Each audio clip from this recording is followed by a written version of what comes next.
Hey guys, how you going? It's the Down BKR Sport. We're back for another one of these player position tier makers in the NRL. One of my favorite series that we do on this channel every single year, where we go through every single position in the NRL, get ourselves hyped up for a massive year, especially considering this is the Titans year. I promise you, it's the one. You got to have the energy, you got to have those positive vibes. No laughing over there. We haven't introduced you. We're good. Listen, just let me have my Titans happiness for just these 2 seconds here. But yeah, no, obviously you get yourself hyped up here for the big season ahead of 2023. We go through every single position and every single player in that position. And today, guys, we are going to be doing the centers, which is a hefty position with a lot of guys. And I think we've got about 63 guys to go here today. So obviously go grab yourself a drink, put your feet up, kick back and enjoy, as we're going to be literally just chatting footy for probably over about 2 hours or so. But it's not just myself that obviously is on here today. It is myself and Trademark Sports here. He's on TikTok, he's on YouTube, he's on everywhere. How you going, man? Good, thanks, mate. What about yourself, mate? Yeah, ready to talk about the Titans going to elite. That's what I'm talking about here. We're talking Aaron Schoupp going to elite. That's what's going to be happening here. Now, look, I'm looking forward to today, man. Obviously, there's a lot of centers to get through. What are your thoughts about today? Do you reckon it's going to be a difficult tier list to do, or do you think that they pretty much speak for themselves? I think there's a lot of players there who speak for themselves. We might have a bit of clashes on some, because there's a few players that I rate a lot higher than other players in this position, like other people. But I think there's a few players in the center position that definitely heavily slept on, but we'll definitely get through to that. Well, I feel like this position is actually probably one of the most up and down positions of the lot, because you can easily go from a hero to zero very quickly, like very, very quickly in this specific position comparatively to other ones where, like, the forwards, like, as long as you're making tackles and you're at least being somewhat consistent, you're always going to be regarded as, decent. But in the centers, like, if you have a bad game, you will be hounded, because obviously that's where the main tries come from. This area of the field is usually where it goes down that side, and then they break through either between you and the winger, or barge over you. So look, I think that, would you agree with me in that regards to this being probably the most up and down position of the lot? I think, like, as you said, 100%, because you look at your boy there, Patrick Herbert, in that semi-final. Don't want to bring it up too early, but... Stop it, man. Stop it. Like, he was having such a good season, and then hero to zero, as you said, in the matter of 2 seconds. Just pass it, man. Oh, man. Why would you do this to me? Why?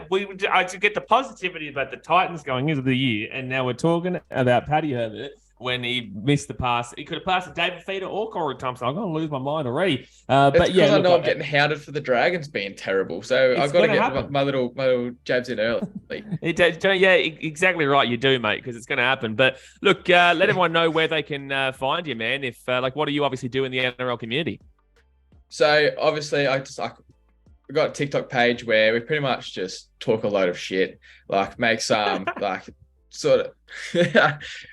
make some sort of like fantasy, like sort of kind of videos, building teams, like drafting, that kind of thing. Talk a little bit, like give my opinion on the news of what's going on, who I think some teams should sign, and same sort of thing over at YouTube. Basically, exactly what I'm doing on TikTok, but in a longer form.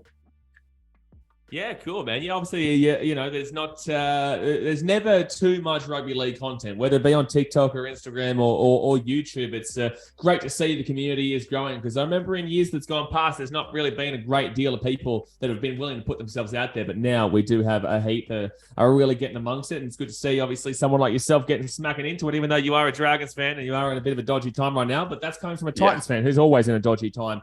But guys, we're going to get into the video now, which is obviously, as I said, the centers. Disclaimer before we do get into the video here: if you are a player and you do watch this and we put you in the not that great section, it is what it is. We don't think that we're a better player than you. We don't think that we could do a better job than you, and you are a part of the elite category of people in this country. It's just that in comparison to other players, we think there are players that do a better job than you, and I think that you can pretty much understand that, because it is going to be, you can't necessarily compare yourself to Billy Slater if you're a fullback all the time, right? You need to understand that sometimes you're just not at that level. And we're not saying that you can't get to that level, but just motivate from the fact that we do put you in that not that great section, for the fact that we just don't see it right now. But you do have the ability to. You're in the NRL. You're getting good money to play some professional footy. So, prove us wrong, man. Prove us wrong. Also, please jump into the comment section. Let us know your opinion. This is going to be our opinions. You may disagree with us. We're going to give you our reasoning for it. I know a lot of people will jump to the end and they'll look at where we ranked them and then they didn't actually listen to a word that we said.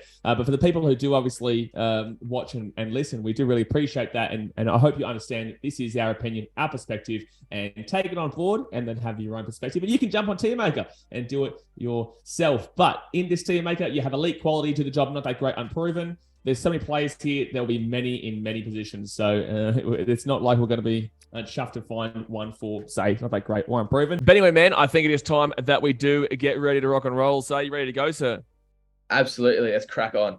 All right, man. So we're started here with the first one, which is going to be from the 2023 Premiers, the Gold Coast Titans. I know that he's wearing a Bulldogs jersey right there, but they just haven't come out with the jerseys yet for the most of the new players. And he's going to be Aaron Schoupp from the Titans here, who does come into a situation that the Titans needed a centre. They really did, and they've really sorted that position out there with a player that was really defensively sound. And I say this all the time, obviously, as a Titans fan, that we've never had a defensive team. It never has been the case. We've always had like an attacking-minded team.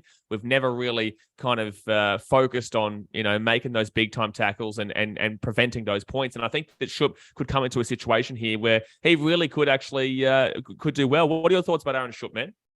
I think Aaron Schoupp is an amazing player. Like, he's also super young still, so he's got plenty of potential to grow into. I think having his defensive solidity so young is an amazing. Like, it's a great characteristic to have. A lot of things, like, players don't really develop that till they're older, understand the game a bit more. So I think he's got a lot of attacking potential too. I mean, like, he's a goal kicker and stuff. He'd love to have his hands around the ball. So I think it's a huge pickup for the Titans. Is he a goal kicker as well? Is he? Yes. If you had a look, he's growing up, especially in his Steelers SG ball team, as goal kicker. So I think it might come in very handy for the Titans. It does, because we were using Toby Sexton and Jermaine Asako last year, and obviously there's no guarantee that Toby gets the 7, even though I think that he possibly does. And then obviously Jermaine Asako is a Muppet, and he's gone. So I think that it's really good to see that, okay, if that's the case, at least we might have a kicker for the team, because we don't really have a kicker in the team at the moment. So look, for me, man, I would be saying that from what I saw at the Doggies, it has been a limited time though. Like we haven't seen him for actually, how long has he been around? Because I feel like last year was a bit of a breakout year for him, but he's kind of been in and out for a couple of years. I think he might have debuted in 2020 towards the end of that COVID lockouts, like that kind of season. Yeah, I would personally put him at the low end of quality, because I think there's going to be better players that are going to come and then are going to go above him. But personally, I don't think he's a do-the-job centre. I honestly think he's a quality centre, and I think the Dogs are going to miss out on him, especially the fact that they don't really have a great deal of centres as it is. I think, I agree with that. I think there's probably a bit of Steelers bias in there for me, because obviously he's through a butcher, local boy to sort of where I'm from. But I'm more than happy to have him at the quality.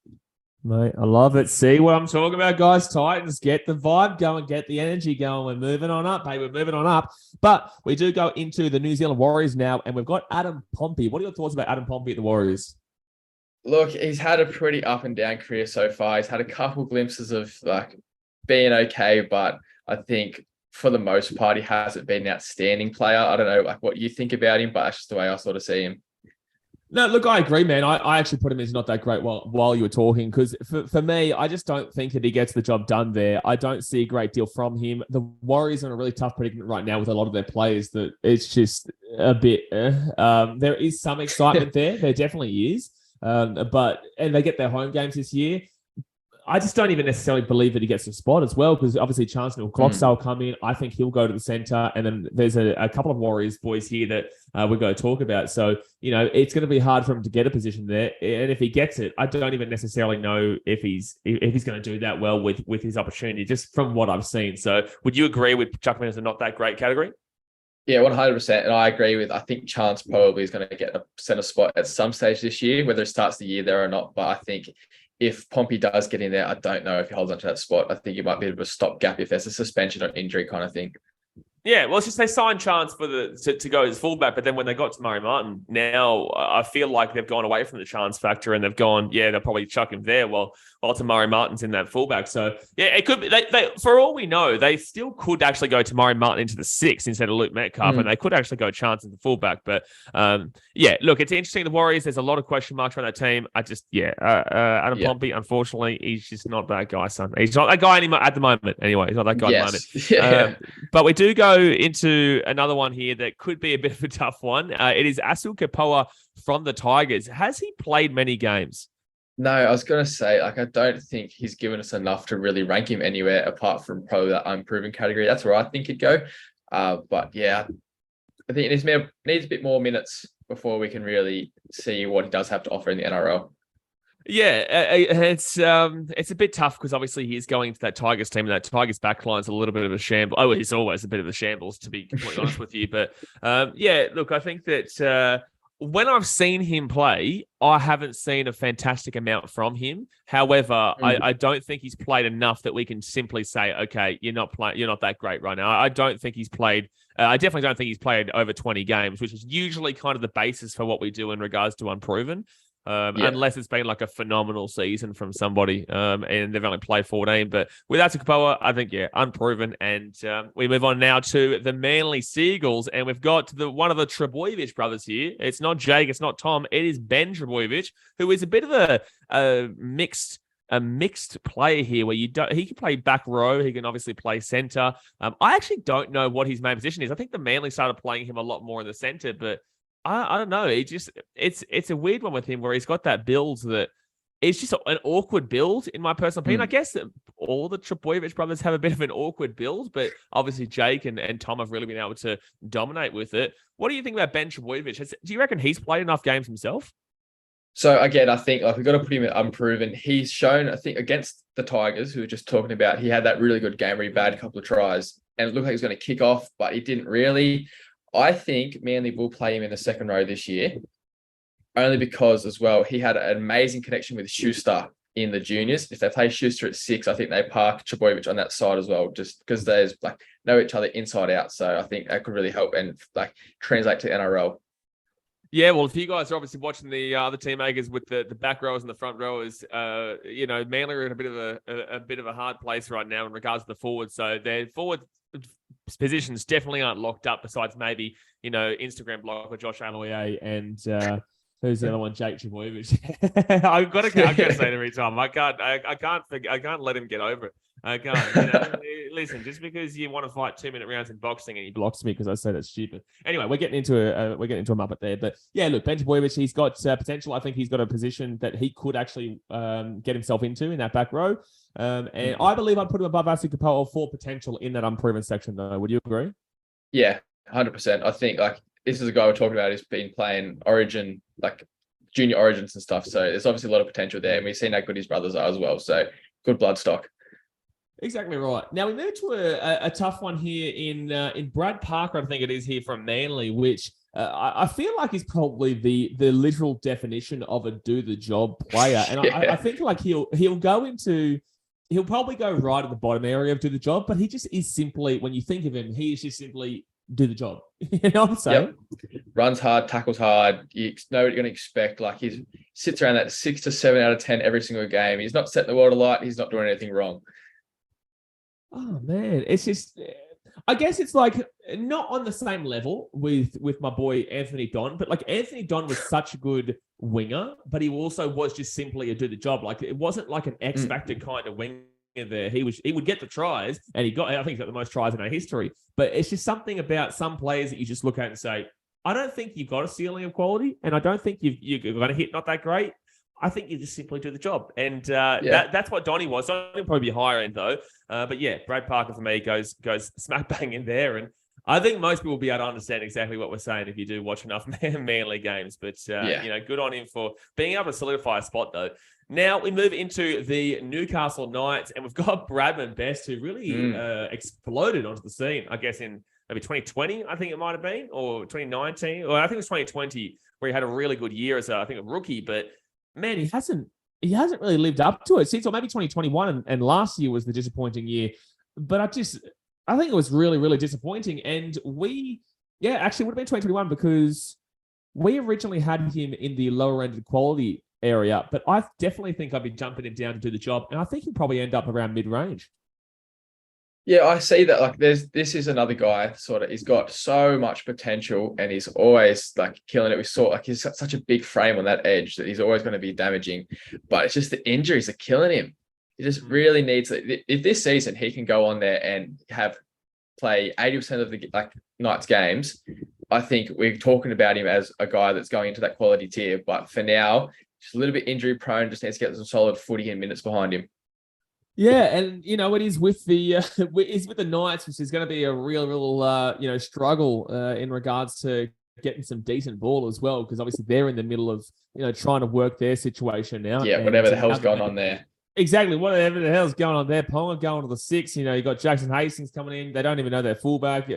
I don't know. It's just a tough situation. So, look, I think that ultimately he actually has a ceiling of elite, a lower end of elite, but he has a ceiling of it. I just don't think he's necessarily able to reach it because, one, of the injury prone, and also, two, the situation that he's in. And unfortunately, in these team makers, situation does come into play. It really does, because if you're in a terrible team, unfortunately, it's just how it's going to go, especially with the back line as well. But we do now move. So what, are we putting him do the job above Brad Parker, yeah? Yes. Yep. I'm happy with that. Alrighty, sweet. Next up here, we do go to Braden Burns here, and he is where is he? At the Bulldogs? He is at the Bulldogs. Yes, have to look down there just to make sure that they haven't made a swap, because obviously some of the players have their old jerseys. Braden Burns, I think he's played enough games. I don't think I've seen anything special. I'm very glad that you have said that, because I know there's a lot of Doggies fans out there. Some guys like Rabbits fans saying, he's good, he's decent.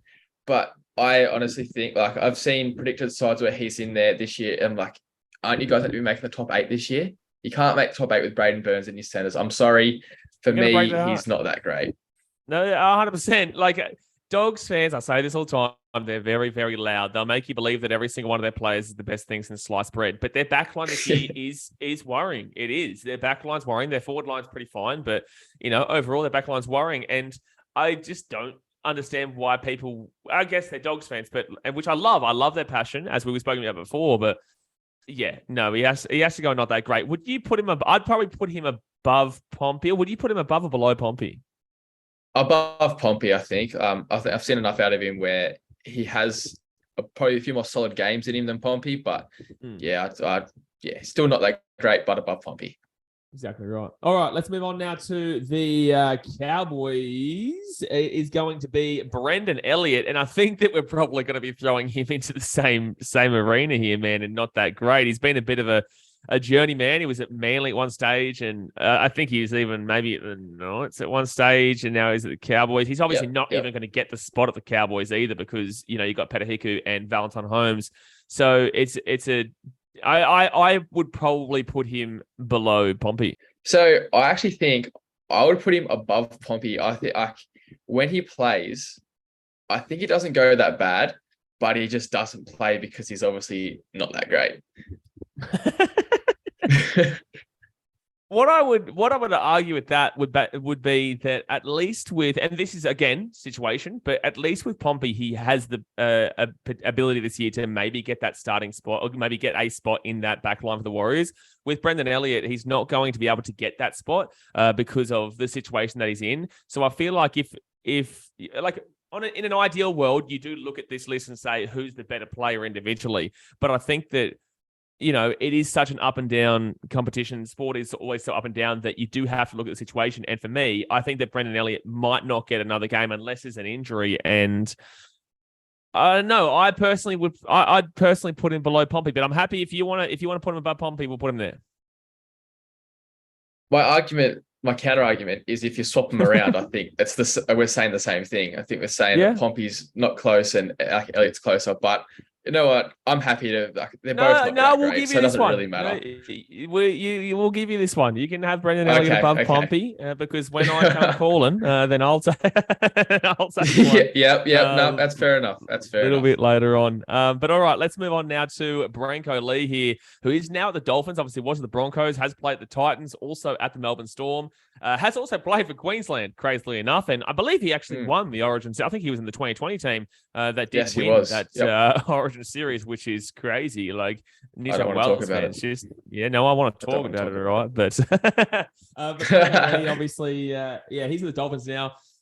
Dolphins, you don't know what's going on there. For me, Brenko Lee is still a do-the-job player. I think that he definitely does what he needs to do. I don't think you're going to get much of an X factor there. I don't think you really ever got an X factor from Brenko Lee. He'll make his tackles and he'll do what he needs to do, and then he'll go home and put his feet up. I think that's just what Brenko Lee is, really. That's true. I think his injury history that he's having at the moment is pushing him to not that great, just in terms of reliability aspect, because you're paying a bloke to play footy and he's not on the park. But I think given the benefit of the doubt in a new situation under Wayne Bennett, who we won at Origin series under, as we just said, I think I'm very happy to have him in do the job. Yeah, exactly right. I think above Brad Parker, though, and I think below Bradman Best, obviously. All right, let's move on now to Brent Naden here, who is at the Tigers. He's never really been able to come on for me. He was at the Panthers and there was like shining. There was some lights that you could see maybe flickering there that could explode, but I just don't think it ever really consistently exploded. Brent Naden's a bit of a weird one, and he goes into a Tigers team where, they're a bit all over the shop, as I've said. But what do you think about Brent Naden? Because I just don't know. I don't know necessarily where to rank him. I don't necessarily want to put him to not that great, and I don't necessarily want to put him in to do the job. He's kind of in between, in my personal opinion, because he just never has been able to come on for me. I know exactly where I want to put him. I want to put him in not that great. He's been at the Panthers, the Bulldogs, now the Tigers. Those last two teams haven't had great backlines. He's had a chance to get in there, solidify a spot, and he's been pretty poor, to be honest. So I think, like, as much as he's had potential in his career, I just think he hasn't lived up to the hype, and I don't think he's that great, to be honest. No, I'll agree with you. I think there's just been a couple of games here and there that maybe he's had I think originally when he was really coming into that Penrith system early, it looked like he was going to be good, but it just it hasn't panned out for him. I think I would probably take him over. I'd probably still have him based off of potential at the top of not that great, because I still think that he has that. I'd probably put him below Braden Burns. Yeah, so I'm happy to have him behind Braden Burns. I think we talk about potential with him. I think he's 26 or something, so he actually is getting on. He's not as young as we think he is. Yeah. Look, I think I would actually, let's put him above him. Just because we have seen some spurts, and we'll put him above him for now. It is what it is. There's still not that great section. I don't even know what we're still talking about. In that not that great section. But let's move on now to another legend of the game, which is Brian Kelly here from the Gold Coast Titans. Obviously, this is a really tough one because he absolutely has his moments, man. Like, he really does. He absolutely has his moments, but also there are also moments that don't necessarily get it going for you either. I think he's definitely one of the better centers in the Titans system. And now that Schoupp's come in, maybe for me, he could actually be the highest ranked center in the Gold Coast, which has been a position of need for a few years now. But Brian Kelly's an interesting one for me because there's so many people who say, oh man, he's one of the better in the game. And then there's also me who sits back and says, yeah, I do like watching him play. He does have some good skills and I do enjoy him there. But I'd probably put him high end of do the job. Yeah, so I agree. I think I liked watching him when he's at Manly. I like watching him now he's at the Titans. But as you said, he does sort of float in and out of games. There's times where you want him just to go and get the hands of the ball, go running after it and stuff, but doesn't really do that. But at the same time, I'm happy to put him behind Schoupp in quality if you want to. I'm not trying to suck up to you because you're a Titans fan, but I really like the way that Brian Kelly plays. Please suck up, please let me do it. No, look, I think that there's so many people out there who do have him in quality, and it's crazy that I'm going somewhat against that. It really is. I see BK all the time. I like the guy, and I do like what he does, but I don't know. The center position has irked me for so long at the Titans that maybe because he's been there for so long, I'm still in that kind of he's a part of the problem kind of deal, even though I don't necessarily think he is. I don't know. It's a weird one for me. If you want to put him in quality, I'm not going to say no to it though. So I suppose if we're looking at the way we're seeing this, you're a guy who watches the Titans. Yeah, true. But you watch the Titans and you hyperanalyze as well. So like that's probably why you're seeing gaps in the game that other people like myself might not see.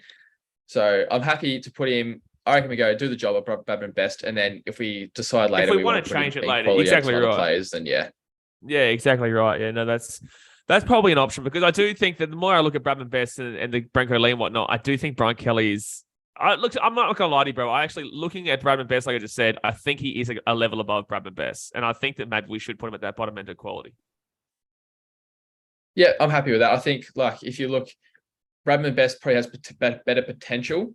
Absolutely. But currently in the game right now, if you had the choice of like over the course of a season, Brian Kelly or Bradman best, you'd take a Brian Kelly. Exactly right. 100%. Yeah, 100%. And he's experienced too, which is probably he's experienced it.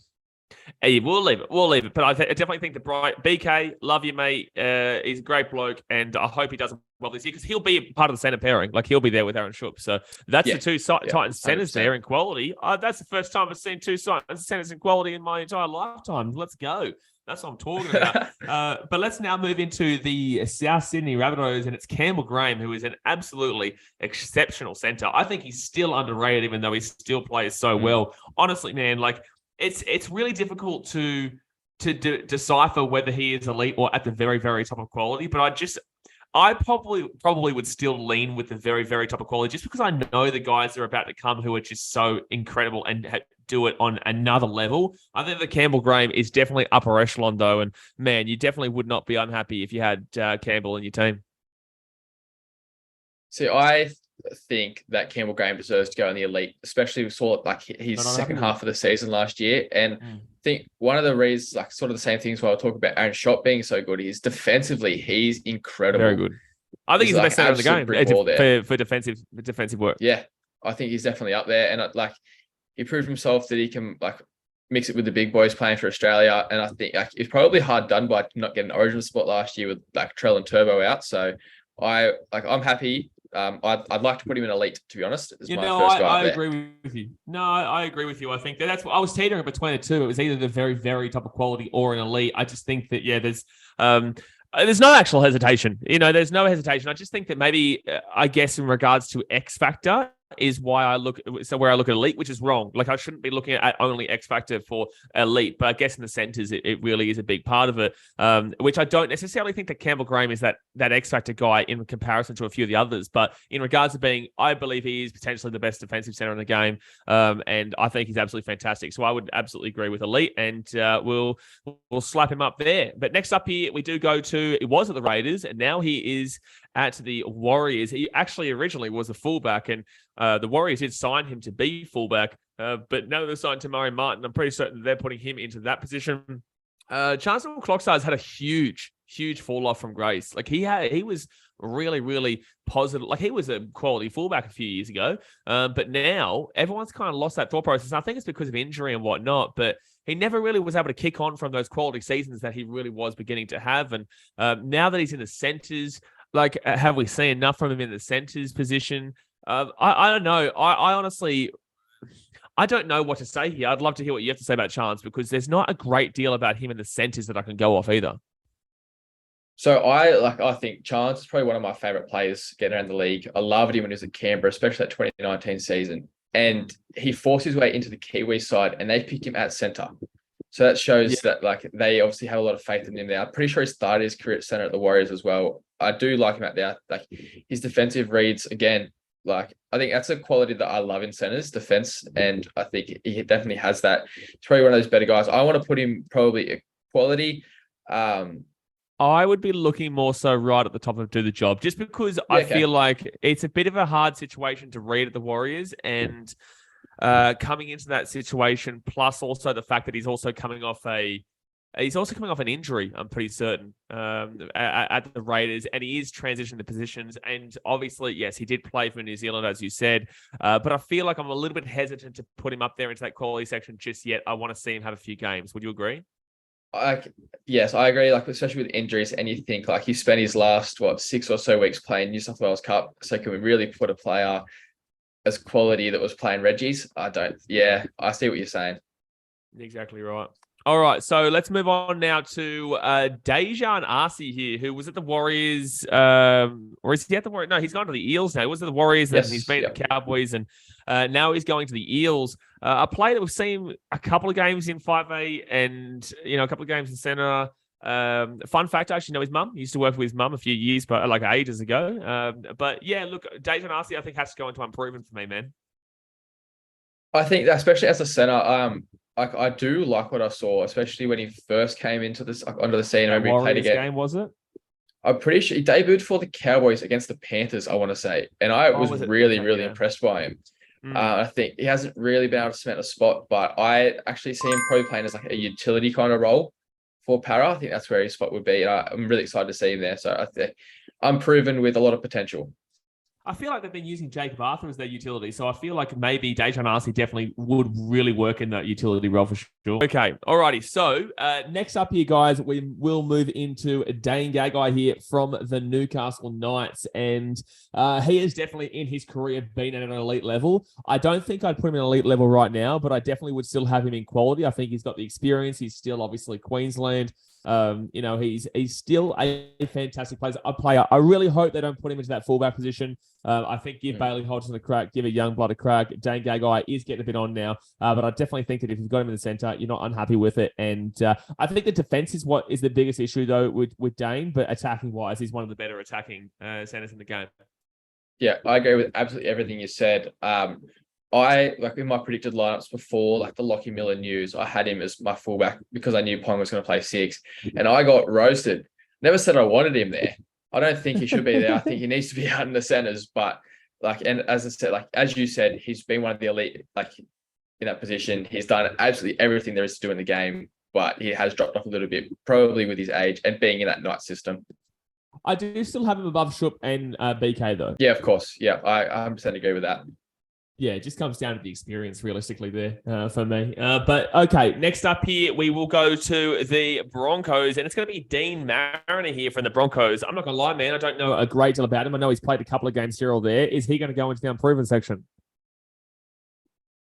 Yes, I know he's played a couple of games last year, scored, I think, 2 tries, maybe against the Dragons, unless that was the next bloke we're talking about. But yes, I think unproven for me.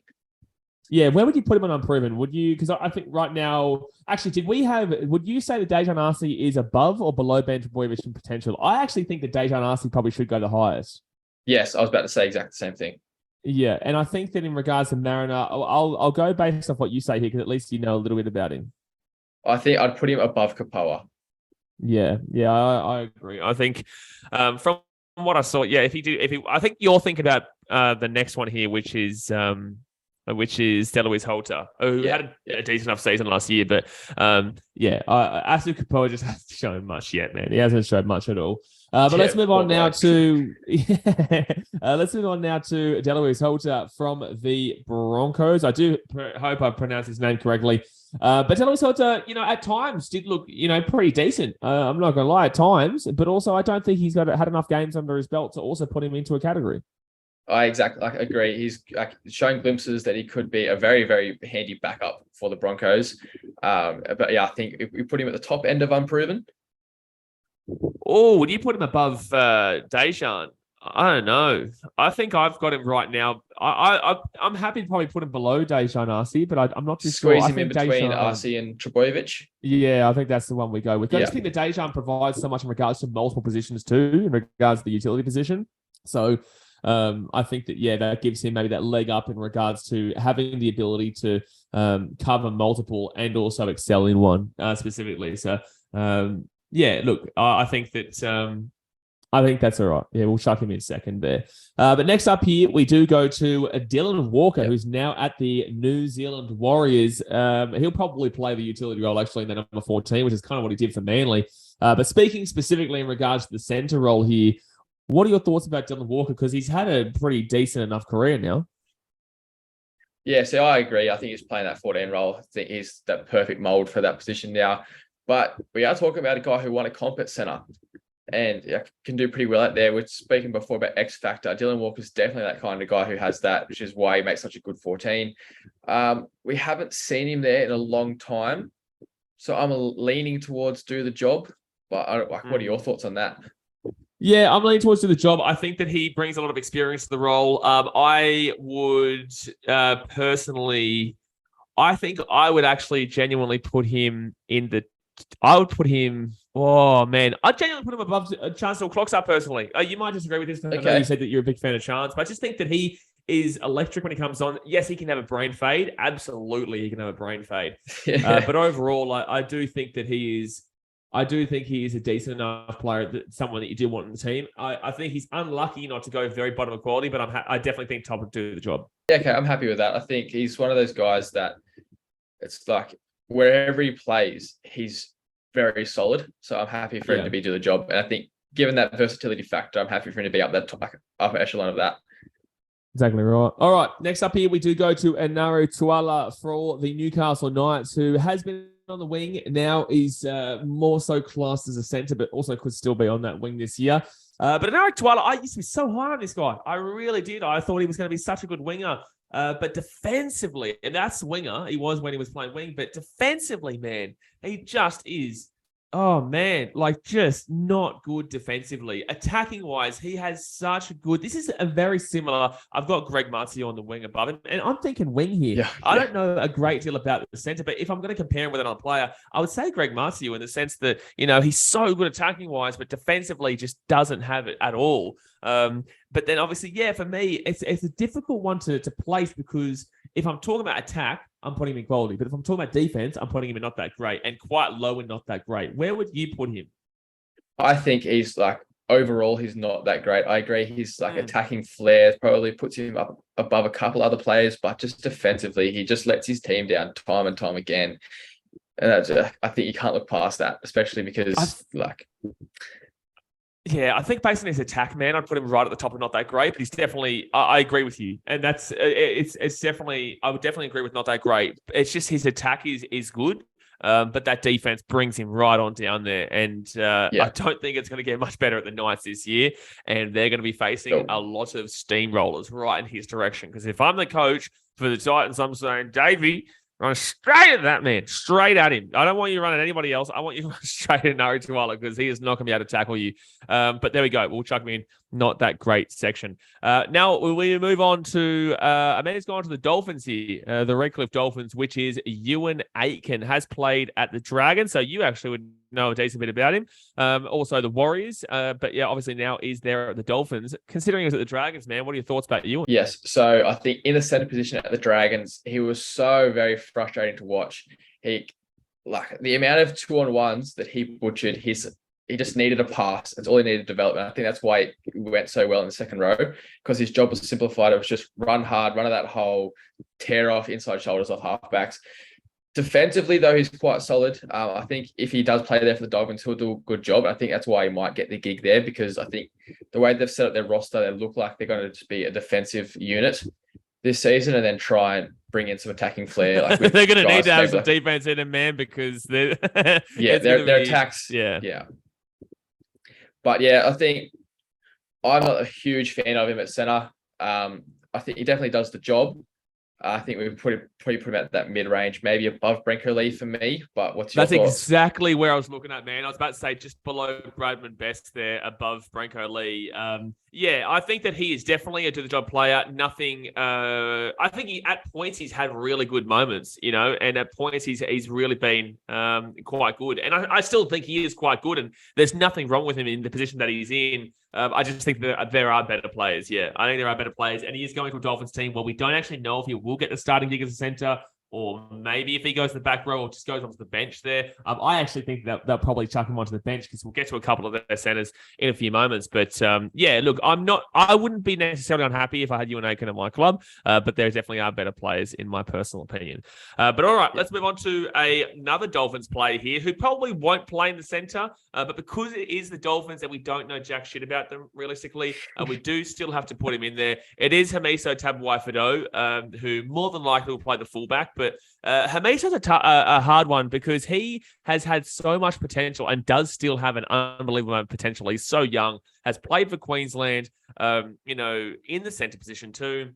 Has obviously he was excelling at the Cowboys, but then unfortunately got injured and then came back to a team that had found amazing players that went in their positions that he couldn't force his way back in, and still actually got an Origin gig last year. Despite that, he's now at the Dolphins. What do you think about Hamiso? Because on the potential of him, man, he's good, but also, oh man, it's just we haven't been able to see it too much yet. I'm a huge Hammer fan. I love his game. I love the way he plays. He's so electrifying. Can make something happen out of absolutely nothing. I think now that the Dolphins have signed Tesi Niu, it might be them playing their cards a bit that he might play center. But then both of those guys interchangeable between fullback and center. So sort of take a guess. As you said, like we don't really know anything about the Dolphins. But yeah, I love him. I think I was surprised at how well he does defensively at center. I think that was sort of my worry when he first got picked there, especially in Origin. I was like, oh, he's going to get eaten up. But he played so well. I mean, as we've seen, his potential, but it's whether he can find that level every single week is what I'm worried about so far. Yeah, where would you put him? Because I think it's really difficult to read with him because I keep going back to seeing what potential he has. Yes, I agree. I was literally about to say, like, I want to put him in quality because I know how good he can be. But because he's not there every week, I think we put him in do the job. Right at the top of do the job. Yeah. Yeah.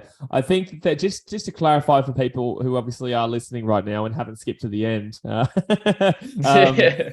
Hamiso for us is definitely a guy who probably by the end of this year will be in quality. But just right now, we're hesitant based on the fact that we haven't seen it on a consistent level. He's going into a new team. And it's just we need to see it. Like the three guys above him, Dane Gagai is so experienced. Aaron Schoupp, we know he's getting that starting gig. Brian Kelly, those are the two starting centers there, and they're both quality. And Miso just needs to show it to us this year, and then we'll guarantee him pretty much in quality next year is what I would say. Next up here, guys, we do go into Ziparmata Squeals, and it is Hayes Dunster. What are your thoughts about Hayes Dunster? I think like he was a guy that looked like he was going to absolutely take off last year, and then had that really unfortunate injury in the trial matches. I think we still put him in unproven, but he looks like a guy that like could be destined for the stars if he can just keep fit. Yeah, and I actually would look to be putting him right at the top of unproven. I really do like the look of him. I just think that it's he just needs that time and needs to be given that opportunity. And I think if he gets given that opportunity, he will be a star in the game. But he just hasn't been able to get that opportunity yet. Would you agree? I agree with that 100%. Yeah.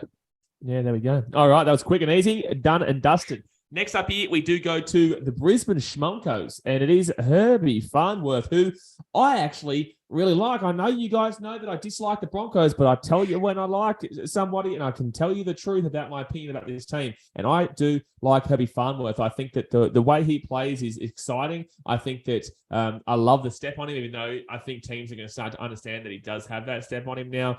I'm looking forward to seeing what he can provide this year. I know he got injured for a bit last year, but overall, I'd be having him in quality, man. I agree. I think he's a quality player. Unfortunately for you, I think I might want to put him above your Titans, boys. I think he had a really, really good season last year. We're going to talk about another Broncos guy a little bit later, but I think if they can both gel, then and like play together at the same time, Broncos looking really scary. And I loved what he did in the World Cup as well for England. So it shows his versatility to play with different players. But yeah, for me, he's a quality player. I agree, bro. And I was going to say to chuck him into that quality above the two boys as well, just because, Herbie Farnworth, when he's on, man, he is on. And it's really good to see him as he's blown onto the scene, because I feel like he was underrated until this year. And actually, I was saying this last year. I was saying, like, Herbie Farnworth is an underrated center. And Broncos fans were saying, "Oh, I'm so glad there's other people out there who actually see him for what he is." And then he had that big year, and everyone's like, "Oh, I always said that Herbie Farnworth was a good player." Shut your mouth! You did not say jack. You said nothing. All right, so I agree. We'll chuck him above Aaron Schoupp there, as much as it pains me to do, but I do understand. But next up here, we will go to the Newcastle Knights. It's going to be Heimel Hunt, and I think that he's had enough time, man. I really do. I think he's had enough time to prove himself, and I think he's going to go not that great. Yep. I couldn't. Yep. Couldn't have said it better myself. It's like you feel like he's unproven, but he's not. Like he's been here for years now, and I'm pretty certain he was maybe even in the Titan system at one stage. I don't know. I don't care. Like Rabbitohs, it's really, maybe. Oh, it may be Rabbitohs. But, like, it's just wild how he feels like he's unproven, but he's been here long enough now to prove it. And where would you put him in unproven, though? Not unproven, sorry. Where would you put him in not that great? Because you don't really know anything about him, but it's just like he's just not great. I think because he's had a fair few chances, we've got to put him at the end for me. Yeah, I would agree. Yeah, it's unfortunate because I think he had some high hopes, man.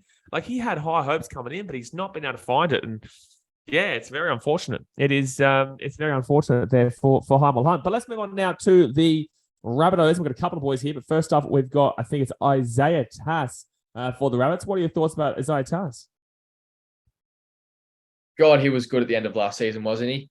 For a rookie bloke coming into that team, he played super well. I think like world's his oyster. He's going to be an absolute freak. Would you? How many games did he play last year? Because last year was his 14, debut I year. think. 14. Would you say, like usually we go by the 20 game mark, but would you say that you've seen enough to put him somewhere? Because I'd probably still say unproven. So I think I'm happy to go with that because if we going off that 20 game marker, I would if we were putting him somewhere, I think I'd put him towards the upper end of do the job. But that's the thing; he could come out this season and just be awful. So that's the you issue don't know that what I players was are like finding. when they're so inexperienced. That's why we usually do go the 20 game marker because there is that option that it was a 1 year kind of deal. You know, there is that option that maybe they were that flash in the pan and they come back out the next year and just don't figure it out. And I think that for now we put him quite high. I'd actually put him right now because we've actually seen quality from him. I'd put him at the top of unproven because we actually have seen him play as well as he did. But yes, I think that I'm way too hesitant about a player who's played less than 15 games to be saying, I'm chucking you into the above like the likes of Hamiso and Dylan Walker and that. So we'll chuck him exactly. Okay, next up here we go to the next Rabbitoh who is definitely be going into unproven for me. It is Isaac Thompson. I don't think he's got much of a crack yet, has he? But he definitely will get a crack this year. Yeah, I think for me, like that right wing spot for him is his to take this season, especially with Taane Milne being suspended for the start of the year. I think if he plays well to begin the season, then he's not going to get dropped. Yeah, I still think that he has to go into unproven though. Where would you say in unproven that you'd be looking at? Yeah, of course, he's still definitely unproven. He's only played 2 games in the first grade, I think. I think because he's only played a couple of games, maybe in between, like behind Asi. I don't know. I was looking at maybe. I will go behind Asi. No, I like that. Yeah, no, I think just behind Asi is probably the way to go there. And above Dean Mariner. I think Ben Trbojevic is dropping off quite significantly here. But with that being said, I can understand there's a lot of unearthed talent that's coming through. So it's not that Ben's bad. They're all unproven anyway, so I don't even know why I'm talking about this. But we'll chuck him into unproven there. Next up here, we'll go to the Panthers, and it's going to be Isaac Tungo. I think it is. I think it's Tungo or Targo. I think it's Tungo. Anyway, he was pretty good last year, man. I think that obviously you can't be in that Penrith situation and not be good. Obviously partnering Stephen Crichton, who has also said that he's actually leaving at the end of this year. Yeah, so for me, I think like Isaac Tago. I mean, I'm a white guy. Like I can't pronounce it properly. But like he was unreal last season on that left edge. I mean, like playing on the outside of kick out definitely helps you. But I think for me, 100%, like he's proven he's been like the league long enough now that he's definitely a quality center. So you'd put him into quality. Where would you put him into quality? I think that just for me, like Stephen Crichton steals the limelight there in the centres, and I was going to be chucking him above Hamiso in the top end to do the job. But how long has Tungo been around for? Because I'm not putting on proven, but I'm saying like was last year his first year? Or was that just his breakout year last year? He made his debut in 2021. I think he played 6 or 7 games. That's why he wasn't a rookie last year. But like, I think he's probably, given that they made a deep run into the finals, probably played close to 30 games now. Yeah. No, I wasn't making a number for unproven. I was just trying to figure out kind of a basis to go off there. But look, I think that, I'm happy to bump him up into the quality tier, and I'm actually probably happy to maybe chuck him above BK. I would still personally look at Schoupp though for the time being. Yeah, okay, I'm happy with that. I think they're both very similar. Like they're very different kinds of centers, but I think they're in a very similar kind of.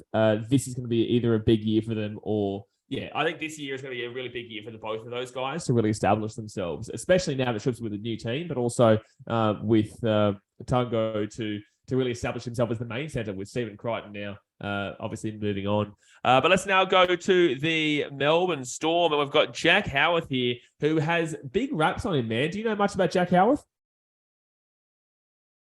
Yeah, I know he's played he got picked up from the Storm, Queenslander kid. I know he's played a lot of second row growing up, and I think that's where they might play him because they've offered him like 500 and something K for a bloke who hasn't played NRL, so they've got huge raps on him. But they did also, in saying that though, he played a lot of centre in Q Cup, so I think they're trying to figure out where they want him. Yeah, I think that it definitely has to go into unproven. There's some massive raps on him. Massive raps on him. I don't usually have a great deal of time to be able to watch the Q Cup and New South Wales Cup. That's why I ask about these kind of guys. But yeah, there's massive raps about Jack Howarth. And look, I'm never going to say the Storm, well, if you're going to the Storm, like, holy shit, man. Like, you're probably going to be a pretty good player. And I'd probably, based off of how much I trust the Storm, where would you put him unproven? But based on where I would trust the Storm, I would be chucking him above Daejarn Asi.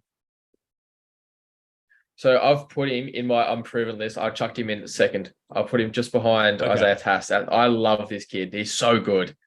Yeah. No, that's just one spot difference. So no, I can definitely agree with that one. All right, next up here, we'll go to a legend of the game, realistically, in Jarrod Croker from the Canberra Raiders. Don't necessarily know if he'll get a spot this year, but I believe he can play maybe his 300th game this year if he does get enough games. Has been obviously very injury prone, is a lot older now. Back in his day, I would say that he was an underrated lower end elite. But then I don't even know if he was necessarily ever. No, I'd say a lower end elite at points in his career. But I think now it's probably that he's still doing the job if he is on the field. Maybe it's going to be very low though, man, to do the job, or if not that, really high and not that great. Just because there's so many injuries now, the age factor is coming involved. And for me, it's between the bottom end of do the job or very top and not that great, without being disrespectful to a guy who has played very well in his career. Yeah, so I think for me, he's now bottom end to do the job. I reckon he might go down in history as one of the best, better players to not play Origin. He was so consistent for so long for Canberra. So I would maybe, it's just because of that age and all that sort of stuff. I think maybe I'd still probably put him above Brad Parker, to be completely honest with you. Yeah, I'm happy with that. Yeah, just at least based on everything that he's done in the game. And also, I still think he's a decent enough player when he gets on. It's just when he does get on. Yeah. But all right, now we move back to the Rabbitohs here. And it is Jed Cartwright, who I've actually... there's definitely no way we can put him in unproven because he's actually been around for a few years. He actually has, but he's just never really been able to cement his spot in the team. For me, man, I've actually got to chuck him. It's not that great. I just don't think he's got it, man. I agree 100%. He's probably a decent backup and a guy that provides a bit of cover because he can play a couple of different positions. But yeah, he's not that great, unfortunately. I'd be looking around the Hummel Hunt area. Would you have him above or below Hummel Hunt? Probably below, if I'm honest. Yeah. I think that I'd maybe back in Hummel Hunt to get a bit more game time than Cartwright, and that's pretty telling for me. So yeah, look, we'll go there, and unfortunately, Jed, he has gone to the bottom there, but best of luck trying to cement that spot, especially in the Rabbitohs team that have a very, very good centre pairing there. But now we go to Jarrell Skelton from the Bulldogs. Now, this man is getting massive raps coming into this team, and the centre position is a huge area of need for the Dogs. We'll get to another one here in a moment in Paul Alamotti, but Jarrell Skelton has to go into unproven, but I think that he is... it's hard for me because I'm having to listen to a lot of people say he's the next best thing, but that's because they're all Dogs fans telling me that he's going to win the premiership in 2023. Where would you put Jarrell Skelton based off what you know? So I'm a little bit like you. I don't actually know an awful deal about him, but I haven't really heard of him until this year. The guy that I've heard have huge raps about him, though, is Guru. And when Guru is high on someone, they're pretty decent. He knows so much footy, knows all the young blokes coming through. So he's definitely unproven. I think if we put him maybe below Daejarn Asi around that area, just because of the raps on him. Yeah. No, I like it. I think that's a pretty good position there, just below Daejarn Asi. All right, now we go into Jesse Ramian. Jesse Ramian here for the Sharkies, a real solid centre that I definitely don't think does anything wrong. And for me, I would definitely have him in the quality section, man. I think he holds his own defense. I think he holds his own attack. And I think he's a very good player. I couldn't agree more. I love Jesse Ramian's game. He's quite destructive with the ball and really solid in defense. So where would you put him in quality? Because I'm looking at I'd probably put him. I'm looking around the Farnworth area, to be completely honest with you, man. I'd probably be looking maybe. I'd actually put him. No. Oh man. I actually personally speaking, would put him above Farnworth. See, I'm happy to put him above or below. I think, given the fact that he's had a bit of finals experience now, and it's proven that he's consistent over the course of a season, I think I'm happy to have him above Farnworth. Yeah, I like the X factor of Farnworth, but I think Jesse Ramien absolutely proven, as you said. But all right, next up here, we will go to the Sydney Chooksters, and I think we both know where this man's going to be going, and I think it's going to have to go to the top right now of elite. Joey Manu, what a player, man. He's just so electric. He does it at New Zealand level. I know it's a fullback, but man, if he goes to centre, he does it there as well. This guy is just so good. He's so dominant. He's so strong. A great ball carrier, and has the X factor as well. What are your thoughts on Joey Manu? What's crazy about him is if we were doing the 5/8 tier list or the fullback tier list, he could go straight into elite as well. That's just how good of a footy player he is. So I think there's no questions at all. He's straight at the top of elite. Yeah, and I think, he won't. I don't think he'll move. I don't think there's we'll get to it in a bit, but I don't actually believe that there is a better player in this area of the game at the moment. So for now, he goes to the top of the elite, and I don't necessarily think he moves there. But another very, very quality player is Justin Olam from the Melbourne Storm, a player that I don't think has been at his peak in the last couple of years, however. But I also do believe that he definitely is still a very, very quality player. Would you still have him in the elite category is my question, because he definitely up until this year has been in that elite, maybe around that bottom area of elite category. But would you still have him up there? I would definitely still have him above Dane Gagai. I would. I just don't know if I could still put him in the elite category because I feel like he is getting on a bit now.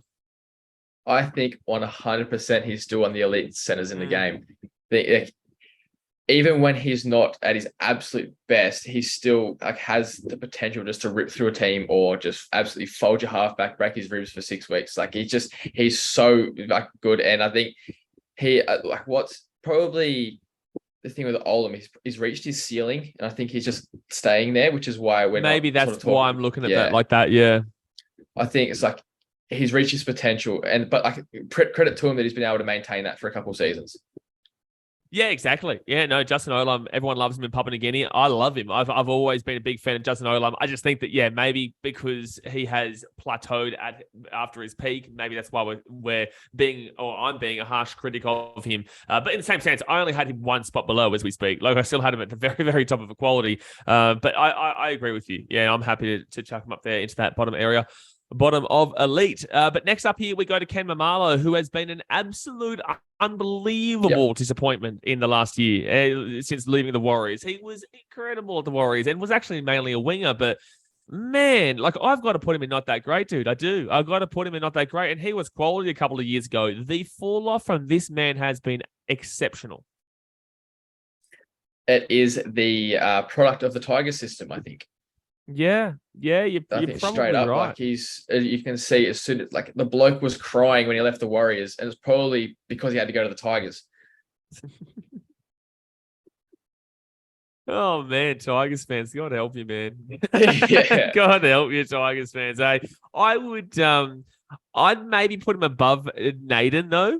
I would. Yeah, he's up in the top end of not that great, but he's still not that great. I still maybe go Enari Tuala though above him, because I think Enari Tuala is still someone I prefer on my team right now than what I've seen Ken Mamalo produce in the last couple of years or so. Would you agree? Yeah, 100%. Enari Tuala's still got that. He could win a game for you. I don't think Mamalo has that in him. Still got a bit of something in him. But yeah, Mamalo's got a bit of what's going on in him. He's got a bit of nothing. Yeah, he's got a bit of. Jeez, my God, Tigers, God help you. But let's move on now to a player who Broncos fans know. I have been incredibly high on Kotoni Staggs up until last year. I always put him in elite. I always kept saying he was one of the best centers in the competition. He's an absolute dominant ball runner. He's got to step on him. He's an X factor. He's just incredible. And last year was so goddamn disappointing.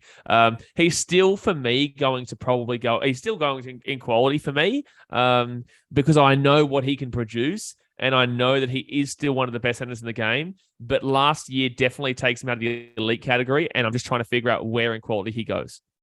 So I agree. I think on his day, he's definitely an elite center. I mean, he's put Euan Aitken on a highlight reel for the rest of his career. Like, he'll be known in 20 years because of just getting dusted.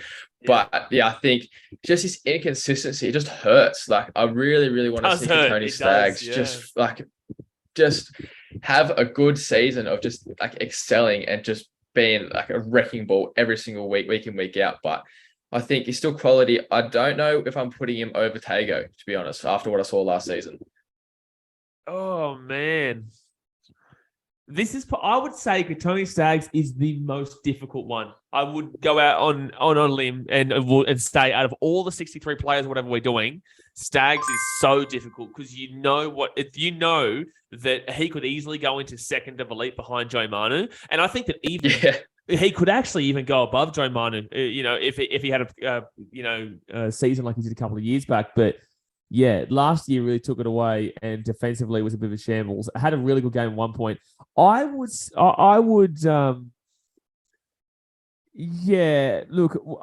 I'd still put him above Tago. I would, based on the fact that we know what he can produce, and I'm tentative about what he's going to do this year. You know what I'm saying? Like, I'd back him in to have a big year. So I'd even, like, I still do look maybe below Farnworth, above Schoupp. Yeah, I'm happy with that. I think Farnworth was definitely Broncos' best center last year, so I'm happy with that. Yeah, it's rough on my boy, but then again, he hasn't played with the Titans just yet, so he's going to be hesitant about it. But he'll be the next one you ship down from the Broncos.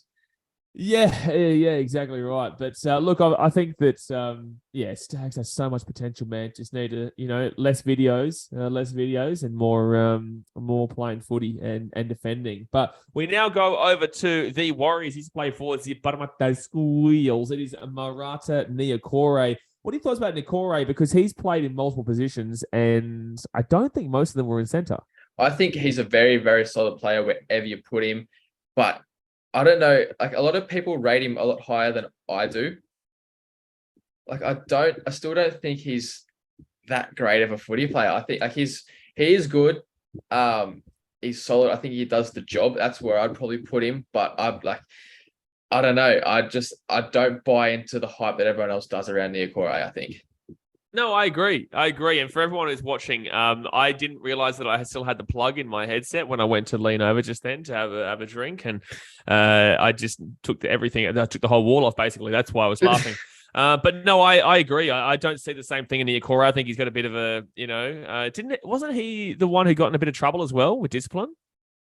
Oh, was that a couple of years ago, I couldn't confirm that. Yeah, I'm not too sure.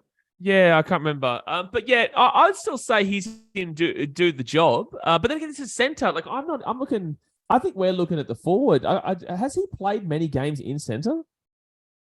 No, I know he played there as like a defensive cover. I think when there was like a couple games where those guys out, so he can play there, and he can do a job. But I don't know. I think he's definitely more suited to the forwards. I'd be pretty happy to put him and do the job, but I'd be pretty happy to put him at the bottom, like at the bottom, because he's played enough games. You can't really put him unproven, but you put him above Brad Parker or below Brad Parker? Put it this way: if I was picking a team, I would probably want to have Brad Parker in center before I had Niokore in center. Yeah, probably. It's just so funny that I even say that, like, but everyone knows why I say that though, because it's just like he's just such a do the job guy, eh? Just put him there. He'll do something for you. Put him up front and he'll do a job for you, Brad Parker. Yeah, he'll do it. Put him in the bloody, halfback. But anyway, let's move on now to Melbourne Storm, and it is Marion Seve who. Marion Seve, not that great. Yeah, and he's a guy that keeps getting brought back into the Storm system. Says they think there's something about him, but he's not that good. Yeah, I'd still probably put him above Marlow. Okay, I was thinking around the Pompey region. Around the Pompey region. I think that because you're still playing for the Melbourne Storm, it means they see something in you. And it is the Melbourne Storm. It is Craig Bellamy. I think I'd nearly have to trust his thought process there in regards to the fact that if they're going to keep selecting him, maybe he has something there. And I don't know. I think that he still does a lot more of what he needs to do than I guess some of these other guys. I'm thinking maybe below Brendan Elliott, below Braden Burns, above Brendan Elliott. Yeah, okay, I'm happy with that. All right, sweet. Let's go with that. Okay, next up here, we go to the Raiders, and it's going to be Manny Tomoko, who I've been pretty high on for a few years now. I think he's a big-time defending center. I don't necessarily think he's the best attacking center in the game, but I do really like what Manny Tomoko does bring to the Raiders. He absolutely crunched... I think it was Manny Tomoko who absolutely crunched my boy Brim Dog Millionaire in that Raiders-Titans game. Look, I do really like him. I think he's going to go into the do the job category because I think there are better players above him. But I'd be looking around the similar region to where Bradman best is. I think personally, I'd probably put him at the lower end of quality. I think he's like, I know we've spoken about it as like a really good defensive center, but last year his attack went through the roof as well. He was making tackle busts all the time, like line breaks, everything, because he's such a short, stocky guy.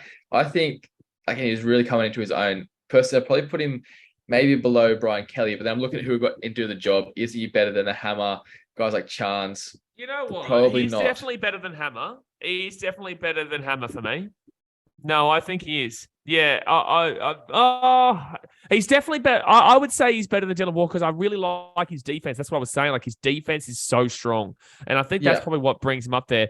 I think maybe the only thing that kind of hampered was the fact that maybe I didn't see the attack as much as you said that he had last year. I think like just from watching highlights and stuff of the Raiders, it seemed like he just was always around the ball when there's like a few line breaks, tackle busts. It just, I'm happy to put him above the Hammer and do the job though. Yeah, I think that's where we go. And I think that I'm really high on him. I do think he has a real quality overall. It's just, I don't know why I'm so hesitant to, but I can also see him right alongside BK, but they're only one spot next to each other anyway. So it's not really that gigantic a difference. Like effectively, these tiers are just to kind of sort them out. But overall, right now, we've got Matt Tomoko right below BK. So it's not too much of a difference there at all. This is one spot down. So, right on top to do the job. I like Manny Tomoko. I think his defense is absolutely killer. But let's move on now to the Sharkies. And it's going to be Mawene Hiroti, who I think is very fresh. I would go as far to say I don't know a great deal about him. Mayella, really. I think it's like obviously unproven. Maybe just above Kepaoa down that lower end. Yeah, just because we don't know anything really about him. Like I've heard about him, don't get me wrong. And I think he's played a couple of games here or there, but nothing that's really, lit the world on fire. Let's put him above Kepaoa. Not any kind of detractor to him. Not saying that he's not got any potential, but we just don't know what to really expect there besides what the murmurings are when everyone says, oh, we've got great youth coming through, they're going to destroy in a couple of years. Like, yeah, cool. Every single team says that. So, look, we'll put him there and good luck to him. All right, guys, next up we do go to Morgan Harper of the Manly Sea Eagles. Obviously last year had a really tough year, the year from hell, really. That was something else, especially that game against CSF Talakai and the Sharkies early on in the season.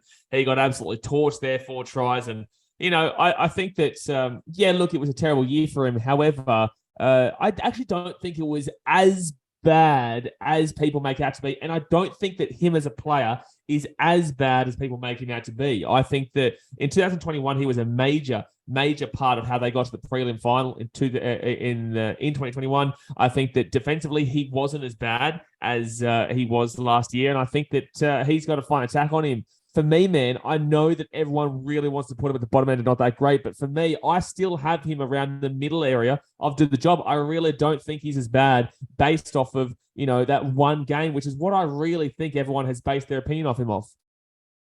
I see what you're saying. He did have that terrible, it's just terrible half of footy. And it just killed his confidence. The first half, Yeah. Like it was 40 minutes of his life. That's just like, and with the social media presence now, he's just been memed the hell out of. And that's why I think everyone's sort of saying he's worse than he is. But I don't know. I think he's still when he came back into the Manly side, you could tell he was down on confidence and still wasn't that great. I see what you're saying with do the job, but I think if you're going off last season, I think we do have to put him in not that great. I'm happy to put him at the higher end.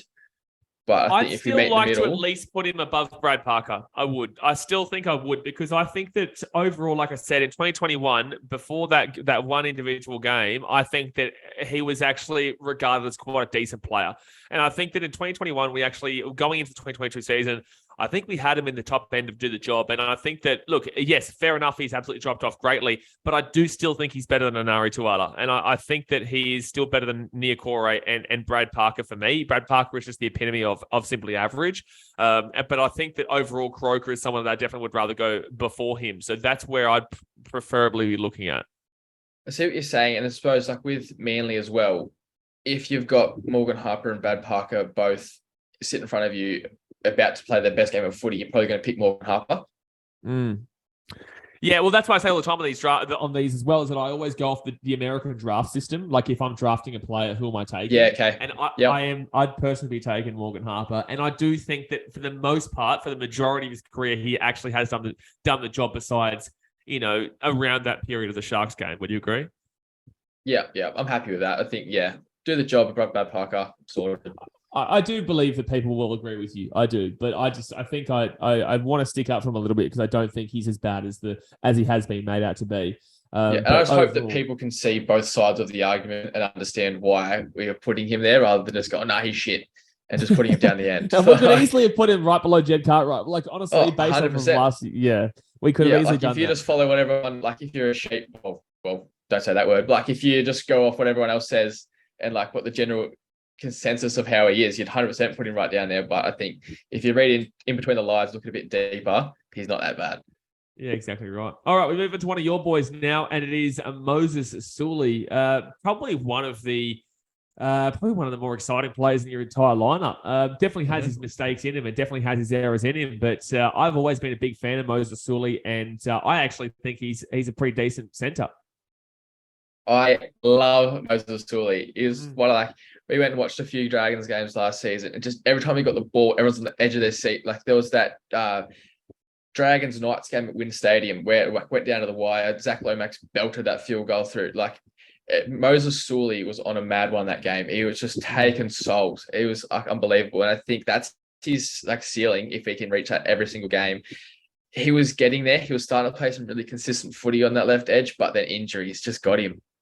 Yeah. Yeah, 100%. I genuinely believe that I would be looking towards putting him. I would genuinely put him at the bottom end of quality. Yep, I'm happy with that. I think if he had a full season, I still think because I love Matt Tomoko as well. I think I'd probably put Tomoko above Suli, which is saying a lot because I love my Dragons boys.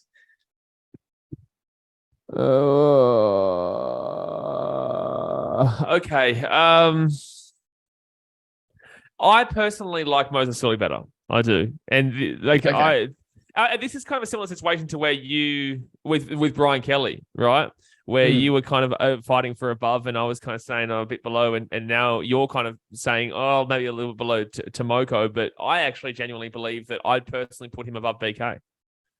And I mean, you've still got a 50-50 to go your way. So I think we put him in the quality. We'll take the 50-50. We'll take the 50-50 there with Moses. I just think he's such a dominant player, man, when he's on. I think when he's on, I would love to watch him play, man. He's exciting. So, and look, listen, you're not in these tier makers, man. Listen, take what you get with the Dragons, eh? Like truly, take what you get, because it's not pretty. It is not. I've been doing some ranking videos, ladders off based off players in that position. The amount of times Dragons were last, soul crushing stuff. God. Terrible squad. You don't want to see what we say about most of the forwards. But all right, next up here, man, we're going to go over to Oliver Gildar, who's now gone to the Dolphins. Oliver Gildar went to the Tigers. It didn't really work out there. Went to the Roosters. Didn't really get a crack there. Now at the Dolphins. I don't even necessarily think he'll get much of a crack there. I genuinely believe that he's another English back that just hasn't translated, and I'd personally put him in not that great. Yeah, that's fair. I think even though high end, not that great League, in the Super League, he was good, but even then, he's probably still a do the job kind of guy. Like, I mean, he set the water like in that one reserve grade game last year. He scored 4 tries, but it's cute. It's New South Wales Cup. Like, how much are you really going to put that against these guys that are playing consistent NRL week in, week out? I think I see what you're saying. We're not that great, and like I'd put him right at the top. I'd put him above Enari Tuala. Yeah, I was going to say like he's better than like a fair few of those guys we've got there. So I'm happy to put him there. Yeah, we'll put him top of the not that great above Enari Tuala, and I just don't know if he'll be able to do it at the Dolphins either, to be honest with you. But this is going to be a really hard one here, and this is going to be a hard one for me to talk about because it is Patrick Herbert here for the Gold Coast Titans. Is on an injury right now. I think he's on an ACL as well, which is a tough one. Man, like Patrick Herbert. Like, this guy is the bane of my existence, right? Because I know, and everyone knows, that he has an absolutely outstanding amount of quality in him. Like, remember when he played that multi-Indigenous game, and he was the man of the match. Like, he was incredible in that game. And I think this was last year. And then, like, it just, like, it just was dreadful in 2022. And based off 2022, he's definitely not looking pretty. He's definitely in the not that great section. But we just know, like, he can be so good. He had such a good 2021. I really think the lack of that pass is what really screwed him. I think that killed his career. I think not making that pass really killed his career because everyone just hated him from there on out. Hero to zero very quickly, as you said. I honestly find it tough to not rank him in not that great, man. I really do. I find it tough to do it because he just doesn't do it for the Titans. He did, but then that one lack of pass screwed him, in my opinion. Yeah, it's one of those guys. Just his confidence has just been absolutely shattered. The poor bloke. Like, but to give you an example of the talent he's got, he was playing under 20s at the Dragons and like pretty much forcing Ruben Garrick out of the side. That's how good he was. So. It's such a shame, such a pity because he's obviously got so much potential, but it's just been just squashed. I would still put him at the very top and not that great. Oh, of course. Like he's still in contention and selection for that Gold Coast squad every week. You know what? Like, I'd put him above Morgan Harper actually and do the job. Okay. Yep. Because we put Morgan Harper up there for the basis of that he had that very good 2021 season and does still have it in him. So I think if we've given that to him there, that I feel like maybe we should give Paddy Herbert the same kind of, I guess, thought process, if you know what I'm saying. And like, there's a bunch of new blokes that have come into the Titans. Like Kieran Foran could come in and put his arm around him and just say, mate, that's in the past. Let's just look to the future. You're a good player. Let's just play some footy. Well, I don't think Paddy Herbert will get a start. I don't think he will. Aaron Schoupp comes in, he'll start, and I think BK will get there. So I think Paddy Herbert will find it really tough to get back into the team, especially after an ACL. That is true, but one injury, I know Aaron Schoupp's got some pretty dodgy ankles. So one injury, and then he's straight back in there, I think. So yeah, no, fair. Yeah. So I think he's in a very similar situation to Morgan Harper. Actually, I think Morgan Harper and him and Paddy Herbert are in the exact same situation. Yeah, literally. Yeah, 100%. All right, let's move on now to, I think it's Paul Adamotti here from the Bulldogs. Another one that's going to go into the unproven. I think he'll probably go around that Jarrell Skelton area because we just don't know a great deal about him, but he's coming in and Dogs fans are loud about him. Yeah, I'll put him above Jarrell Skelton because he should have debuted last season. He's like so much hype around him. Like I've been like tagged in his stuff for a couple of weeks, pretty much ever since I started creating content. I was like, check out this kid from the Bulldogs. He's like went like sort of semi-viral from that mean ass flick pass he did in SG ball, but like he's like bulked up heaps. He's got the size, the athleticism to do absolute like deadly things in the NRL. Yeah, no, I'm looking forward to seeing it. Dogs fans very loud about him. People are very loud about him. So I'm really looking forward to seeing what he can produce. Let's move on now to we've got Paul Moravsky here from the Roosters. He is still the Roosters there. I think he actually gets the starting centre kick there as well. Paul Moravsky is, I think, probably the epitome, like a top-ended, high-ended area, or maybe even a middle-ended to the job. I think that he definitely is a decent enough player. I don't necessarily think that he'd be on that quality level. I think he's at points he's shown that he could probably be there one day, maybe. But overall, I think that he does his job quite well, but it's nothing special for me. But at times, he can have those special moments individually. Yeah, I agree. I think he's a do the job around that Bradman best kind of area. Exactly, There's a reason that he's been at the Roosters, Panthers, and the Storm. in his career because he's just got something about him. He's just a hard worker, just turns up for his teammates. He's a guy that you want to play with because, he's just always going to be there given the 1%ers. Yeah. I think I'd put him above Charnze, below Walker. Yep, I'm happy with that. Alrighty, let's slot him there. Okay, next up here we go to Petahiku from the Cowboys. Defensively sound. Is maybe not the greatest attacking centre. I think that he's a definite do the job centre. It's funny that I've actually probably got Hamiso above him, considering that he's actually held out Hamiso for a spot realistically. But I would probably put Petahiku maybe because I think he's really good defensively. I'd actually put him probably around that Bradman best area. Yeah, okay. I think he was quite underrated last season. Absolutely, he was. Yeah. No one got past him, and he actually did quite, I think, a sneakily good job in attack. There was a few. I think Valentine Holmes took all the lights and all the glamour because of how much points he was scoring, that sort of thing. So Petahiku was sort of just left there to just do his job, I suppose. So I'm happy to have him around that area. But he's definitely, if you want to watch just a good centre go about his work, watch Petahiku. Yeah, absolutely. I think below Momirovski, above Charnze. Yep. There we go. All right, next up here, we'll go into, I think it's Philip Sami here for the Gold Coast Titans. He mixes up between the wing and the centre quite a bit. Doesn't mind the centre, obviously, but I think he prefers the wing for sure. He'll probably play centre in the first game because I think BK is suspended, and then you'll see Alofiana Pereira come onto the wing there. Which is a massive talent coming through in the Titan system. My God, he'll challenge Josh Adokar for speed. Just throwing that out there. Alofiana Pereira. But Philip Sami, he's had an Origin career. He had an Origin game. Didn't play well in the Origin game, unfortunately. But overall is still a decent enough player. I think he's probably, around maybe the Dylan Walker area when he can really be a quality player on his day, man. But I just think that injuries have kind of held him out. He hasn't really been able to get it done. I think it was mainly a club issue last year with a lot of the players, but overall, I still have him as a top area to the job. So I think you're looking through some Titans colored glasses there. Really? Personally, I don't think he's that great. I think he's if we're talking about Queensland. Yeah, in the shit series when they sucked. No, that was 2020. I think he played game 1, didn't he? Yeah, 2020 was the worst Queensland team ever. Never we won. Yeah, but it was the worst Queensland team ever. Never we won.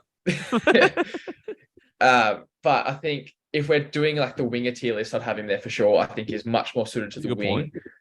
I just defensively and center just gets caught out a lot of the time, in my opinion. I think I'm thinking of him in wing. I think I'm thinking of when he's playing wing. I like him on the wing. I just think when he's playing center, teams are know that he's not good defensively and sort of expose him. Yeah, no, I'll agree with you. I think if it was wing, I don't think I'd be going past top end to do the job area. But I think that with center, I'd be happy to chuck him down. Where are you thinking though? How low are you thinking? We're still in do the job. Maybe around definitely do the job. Yeah, that Brenko Lee, Jared Croker area. Yeah, I'd have Euan Aitken above him. In center. Again, guys, I'm just clarifying in center, not wing, because in wing I would have him up there. I'll put Jared Croker above him. So you're saying he's above no, I Paddy wouldn't Herbert? actually. I've got him above Paddy Herbert. Yeah, I would. Yeah, no, you know what? I think I would give credit to Jared Croker. Because obviously that's his main position for one. And secondly, he's just done it all. But it's I think Brenko Lee is looking a little bit out of shape there for me. Just a little bit weird there. But yeah, no, I can see it. So we'll chuck him above Paddy Herbert, below Jared Croker. All right, Remus Smith here from the Melbourne Storm. What are your thoughts about Remus Smith, man? I don't believe he's as bad as people make him out to be. I can't believe people think he's bad at all. I think he's a top quality setup. There's a reason why he's there week in, week out for the Storm. At the moment he's back from an injury suspension, he's straight back there. Defensively, Melbourne Storm's edges defensively are incredible, and it's because I personally think center's the hardest position to defend in. And when Remus Smith, it just nothing gets past him. In attack, he's also sneakily underrated. He's got a turn of pace that people don't really expect. And then he's was supplying a fair few tries over to Xavier Coates when they were together at the start of the season. Yeah, no, I would be looking towards. I actually genuinely believe that I would actually look towards the real bottom of quality. Yep. I was going to say, I think he's a quality center. I still think he's below BK though. Yeah, because I want to be biased, I want to put him below Sully too. Well, Sully right now is above BK. Oh, yes, of course. I think I had them the wrong way around. Yeah, so Remus Smith, for me, is still in quality, which I think a lot of people will bite back at. I guarantee you right now in the Premier chat, there's people saying, "What are you doing? You're crazy." So guess what? Enjoy the comment section because that's where you're going to be. Because we're going to put you there, and you're going to enjoy it.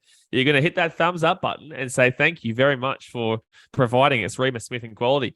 But no, I think that overall, man, it is what it is. You know, he's in quality, and I think you need to watch more of the game if you don't think that he's a quality centre for the Storm. But now we move into another Canberra Raider here, which is Sebastian Kris. I think that he's probably in a very similar position to Matty Tomoko, actually, in the sense that I like him. He obviously played for New Zealand as well in the recent World Cup, and I actually do like Sebastian Kris, but I think that him and Matty Tomoko are pretty much the same level of quality. Yeah, I was going to say, I want him either one above or one below Matty Tomoko. I think they're both together. I'd probably go one below. Yeah, I'm happy with that. They work so well together. Yeah, no, it's actually so interesting that they are literally the exact same. I'd say the exact same in regards to their quality. That's hilarious. And even in terms of the style of play to an extent too. Yeah, absolutely. Yeah, 100%. So, yeah, both those guys right at the top do the job, and Sebastian Kris right below. But I'd honestly put them on top of each other if you really want to. But okay, this one's going to be interesting. Sifa Talakai from the Cronulla Sharks, because he had that absolutely bolstering game, as we spoke about with Morgan Harper, had a really good game against the Warriors, is still decent. Got his crack at New South Wales level, didn't do it, and wasn't ever going to do it. Is he as good as people make him out to be? Like, I think that he is dominant if he gets given the ball in the right position, but I think he does have to rely a lot on others. And I think that he can get caught out in defense as well, personally. I don't believe he's as good as everybody else makes him out to be. If you were having this conversation with Rando right now, he would get you on that Talakai hype train. He's like, statistically at least, he was incredible last season. And maybe it's because there was a couple outlier games of the Manly game, like that 40 minutes against Morgan Harper. But I think it's like statistically, he was actually better or around the same level as Valentine Holmes. That's actually insane to hear. That's insane to hear, because there was a lot of games that from an eye, just a straight up eye perspective, it didn't necessarily look like he was completely involved. Like, I remember him being massively involved in the Manly game, absolutely, massively involved in the Warriors game, and it was never that he was bad. Like, by any means am I saying that he's a bad player. I'm just saying that a lot of people would say, based off of those couple of games, he's an elite. That's where I'm bringing it down from. I just don't think I don't think he's in the elite category. I think he is quality. I just don't see him as good as people do make him out to be. And obviously, when New South Wales come around, I didn't necessarily mind the selection going into it. But I also said that probably isn't going to work out there, and it didn't. Yeah. I like him, but it's just that because so many people are so high on him, I kind of want to bring it down a little bit, because I just don't think that he's as impactful in every single game. But when he is impactful, he does it the entire game.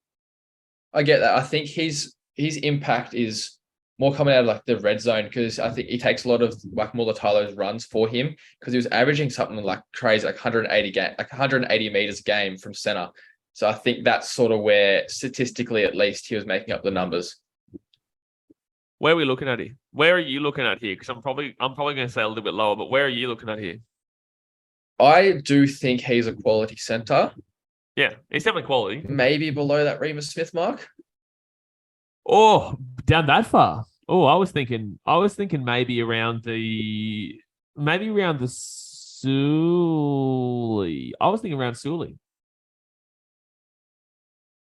Yeah, I'm happy with that. Are you happy with above Sully?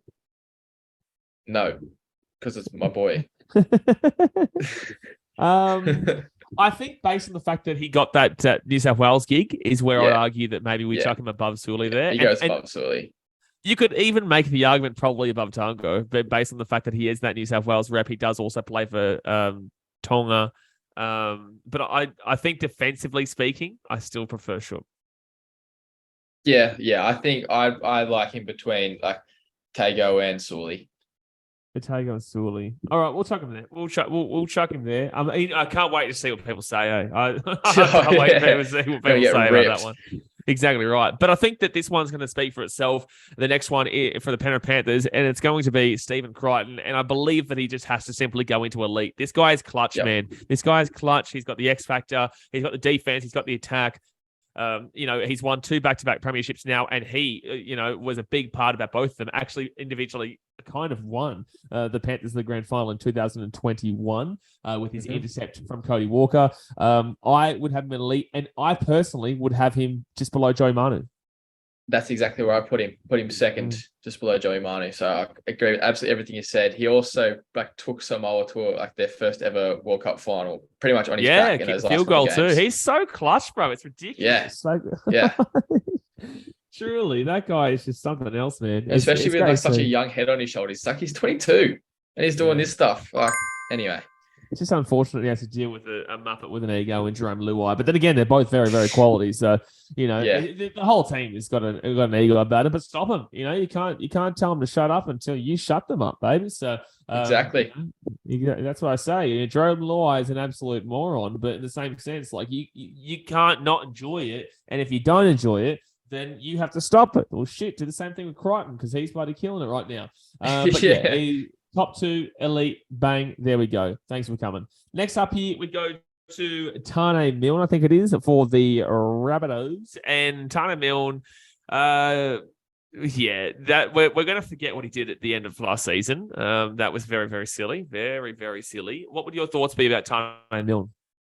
I think because we're rating him as a center, I don't think he's that great in that position. I think he's probably a bit more suited to that wing spot. And he was at the Dragons once upon a time, didn't set the world alight. I don't know. I think he as a winger, he does the job. As a center, he doesn't do it for me, unfortunately, for him. Yeah, absolutely. I agree. I'd probably be looking towards maybe. It's funny that a lot of these guys here, like Enari Tuala, Ken Mamalo, are actually realistically wingers that are in this position, but they've been all moved into the centers. Rather than being on their preferred position there. I think that I'd probably put Taane Milne around that area of the centres. I've definitely got Gildart above him. Would you put Taane Milne above or below Enari Tuala? I'd probably put him above, I think. Yeah, I'd agree. Yeah. I would agree there. All right, let's move on to. Do we have to talk about this? Do we have to do this? Oh, what a player! God. What a player! I said this just before we started this video that I couldn't believe he's still playing. It's out that Mulga. Just watch the intercept against the Broncos where it took him 30 seconds to run 80 meters. Oh God! Stop it, man. I want you to tell me. I want you because you know exactly where I want to put Tao Moga. What are your thoughts about Tao Moga? I think Jed Cartwright's getting a friend down at bottom of not that great. I'm so sorry, Tao, if you're actually watching this, I really am. We're taking the piss out of him. But in the same sense, we can't take the piss out of it if you're playing well. We can't be like this if you're doing your job. And for me, this is just such a peak Dragon signing at the moment anyway. I think, Moga's form as well. It's not exactly his fault. He's had 3 ACLs in not very long. His body's just let him down time and time again. So he had the potential, especially as the Broncos. He was playing good footy, but I mean, it's just his career's taken an unfortunate path for him. Bro, I'm still... Yeah, no, we'll put him... I reckon below Jed Cartwright. I think if the injuries weren't there, I'd put him above, man. I think if it wasn't for all the injuries that he does get. But yeah, look, I think... Yeah, Jed... they're put them on top of each other is what I'll say. Put them, just put them on top of each other because they're both the bottom end are not that great. And like I said, I'm so sorry if you watch this Chow because you're in the NRL still. You're better than us, man. You're better than 100%. Us. Yeah. Then again, Trademark Sports is playing in the in the charity match. So you are playing the charity match, yeah? I am in this position. Oh, in this position too. Well, then there you go. You're the so I'm expert about to there. get torched. I'm saying all this stuff, and then I'm going to let in 6 tries. Oh, look out. Yeah, well, I think this won't come out till much later. I think, this comes out much later, so I can say I'll be commentating the event. So, I'll awesome. be, I'll be, I'll be commentating. You better play well in that center position, man, because I'll bring this up. I will bring this up on the on the commentary. Just let them all know I'm out of position. All right, just do me some solid. What position do you normally play? Hooker. Hooker. Okay. Well, I get, bro, when I say no one is going to be in any position on the day, I mean, no one's going to have a clue what they're doing besides maybe John Bernard. That's it. I might just whoever's playing hooker out of the way and just John, where do you want the ball? I'll give it to you. Just do it, man. Just do it. But anyway, let's get on to the next one now, which is going to be Tesi Niu of the Dolphins. This is also center. He normally would play fullback. I don't know how much of a center. How much center has he even played when he was at the Broncos? He debuted at center. He played all his junior footy, I'm pretty sure, at center. I think that was his natural position, and then sort of got just shoved in that fullback spot because they needed someone to fill in there. But he's the kind of guy. He's just one of those just freak athletes that you put him anywhere in that back line, he's going to do a job for you. I definitely think he's doing the job though. I wouldn't say it's quite high. I'd probably put it still around that middle area. I don't think he was exceptional at the Broncos. I think he has a potential to do what Deine did with the Broncos to the Cowboys, with what he's doing Broncos to the Dolphins. So I think for now, I'd still be putting him relatively low on the do the job section, but based on what we saw at the Broncos, I'd probably maybe put him above Sammy, below Croker. Yeah, I was thinking that. I was thinking either that or sandwich in between the two Titans boys. But yeah, I'm happy with that spot there. Yeah, we're going to sandwich in between the two Titans boys because that means Sammy can go a little bit higher, and we all love Sammy. It looks better for me. Yeah, exactly right. Right, so there we go, guys. We'll put Tesi Niu there. All right, we're not too far away from the end here, and we do go to Nicoll-Klokstad of Manly, who really exploded onto the scene. Last year, was it? Was it last year yes. that he killed it? Yeah. Look, I think that he's pacey. That's great. Do you think that he's not going to be going into quality for me, man? I definitely think he's doing the job, but I'm just trying to figure out where into the job that I'd be looking at. I think I'd honestly nearly put him in unproven because he hasn't had that much. He only had half a season, and we saw he took, I think, 3 or 4 games to score a try. And as soon as he did that, then he looked like just weight off his shoulders and could play a bit of footy. But it's just in that Manly team, it's I don't know. He was a bit of a shining light towards the end, but God, they were just, I don't know how to rate any of those players in that back up. There's just so much going on behind closed doors. Yes, he was playing good, but is that just because everyone else was playing terrible or what? Yeah, that's a very, very good point. It's a very, very good point. They were all terrible. I'd be happy to put him into unproven. He's at least played some games. I'd probably put him at the top of unproven base at the fact that we've at least seen him, man. And he has been good in those games we've seen.